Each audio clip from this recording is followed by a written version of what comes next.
ഒരു യുവതി കൂടി മല കയറിയെന്ന് വെളിപ്പെടുത്തൽ ദളിത് പ്രവർത്തക മഞ്ജുവാണ് ഇന്നലെ രാവിലെ സന്നിധാനത്ത് ദർശനം നടത്തിയത്. സന്നിധാനത്ത് നിന്നുള്ള ദൃശ്യങ്ങൾ ഫേസ്ബുക്ക് പേജ് വഴി ഇവർ പുറത്തുവിടുകയും ചെയ്തു. സന്നിധാനത്ത് നിന്നും വിവരങ്ങളുമായി മനേഷ് മൂർത്തി ചേർന്നു. മനേഷ്, ഫേസ്ബുക്കിലൂടെ ഇവർ വീഡിയോ പുറത്തുവിടുകയായിരുന്നോ? വിവരങ്ങൾ.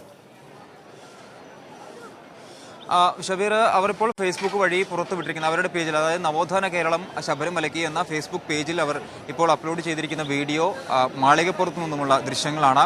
എന്നാൽ അവരുടെ മുഖം അതിൽ വ്യക്തമല്ല. നേരത്തെ തന്നെ രാവിലെ തന്നെ അവരുടെ പേജിൽ അവർ 7:30-ക്ക് ദർശനം നടത്തി എന്നുള്ള രീതിയിലുള്ള, ഇന്നലെ രാവിലെ 7:30-ക്ക് ദർശനം നടത്തി എന്നുള്ള കാര്യം അവർ ഫേസ്ബുക്ക് പേജിൽ കുറിച്ചിരുന്നു. അതിലവർ പറഞ്ഞത് ഒരു തരത്തിലുള്ള ബുദ്ധിമുട്ടുകൾ ഉണ്ടായില്ല, തീർത്ഥാടകർക്കൊപ്പം തന്നെയാണ് മല കയറിയത്, മറ്റൊരു തരത്തിലുള്ള ബുദ്ധിമുട്ടുകൾ ഉണ്ടായില്ല, ഒരു തരത്തിലുള്ള പ്രതിഷേധങ്ങളും എവിടെയും ഉണ്ടായില്ല, പോലീസ് സുരക്ഷ ഉണ്ടായിരുന്നില്ല തുടങ്ങിയ കാര്യങ്ങളെല്ലാം തന്നെ അവർ പറഞ്ഞിരുന്നു. 7:30 മണി മുതൽ ഏകദേശം 1.5 മണിക്കൂറോളം ശബരിമലയിൽ തന്നെ ഉണ്ടായിരുന്നു. ഒരു തരത്തിലും ഈ ശബരിമല കർമ്മസമിതി ഉൾപ്പെടെയുള്ള ആളുകളിൽ നിന്നോ അത്തരത്തിലുള്ള ഒരു തരത്തിലുള്ള പ്രതിഷേധങ്ങളോ തീർത്ഥാടകരിൽ നിന്നോ ഒന്നും തന്നെ തനിക്ക് നേരിടേണ്ടി വന്നിട്ടില്ല തുടങ്ങിയ കാര്യങ്ങളെല്ലാം പറഞ്ഞുകൊണ്ട് അവർ ഫേസ്ബുക്ക് പേജിൽ നേരത്തെ തന്നെ ഒരു കുറിപ്പ്, ഇന്ന് രാവിലെ തന്നെ ഒരു കുറിപ്പിട്ടിരുന്നു.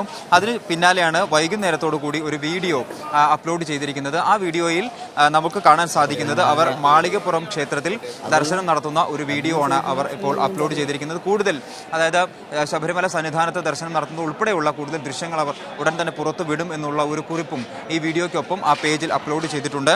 ഏതായാലും കൊല്ലം സ്വദേശിയാണ് അവർ എന്നാണ് മനസ്സിലാകുന്നത്. മഞ്ജു എന്നാണ് അവരുടെ പേരും ഫേസ്ബുക്ക് പേജിൽ തന്നെ പറഞ്ഞിട്ടുണ്ട്. ദളിത് പ്രവർത്തകയാണ് അവർ. ഇന്നലെ രാവിലെ 7:30-ക്ക് സന്നിധാനത്തെത്തി ദർശനം നടത്തിയിരിക്കുന്നു. ഒരു തരത്തിലുള്ള പ്രതിഷേധങ്ങളും എവിടെ നിന്നും ഉണ്ടായിട്ടില്ല. അല്പസമയത്തിന് ശേഷം കൂടുതൽ ദൃശ്യങ്ങൾ അവർ പുറത്തു വിടും എന്ന് തന്നെയാണ് പ്രതീക്ഷിക്കുന്നത്. ഫേസ്ബുക്ക് പേജിൽ നേരത്തെ തന്നെ അവർ ഇട്ട ഒരു കുറിപ്പിൽ മറ്റൊരു പ്രധാനപ്പെട്ട കാര്യങ്ങൾ കൂടി പറയുന്നുണ്ട്. അത് തന്ത്രിക്ക് എതിരെ ഉള്ള ചില കാര്യങ്ങളാണ്. അവർ പറയുന്നത്, ഇന്നലെ രാവിലെ 7:30-ക്ക് ഞങ്ങൾ അവിടെ ദർശനം നടത്തി, മഞ്ജു അവിടെ ദർശനം നടത്തി. അതിനുശേഷം ഒരു തരത്തിലുള്ള ശുദ്ധിക്രിയകളോ അത്തരത്തിലുള്ള ഒന്നും തന്നെ അവിടെ ഉണ്ടായിട്ടില്ല.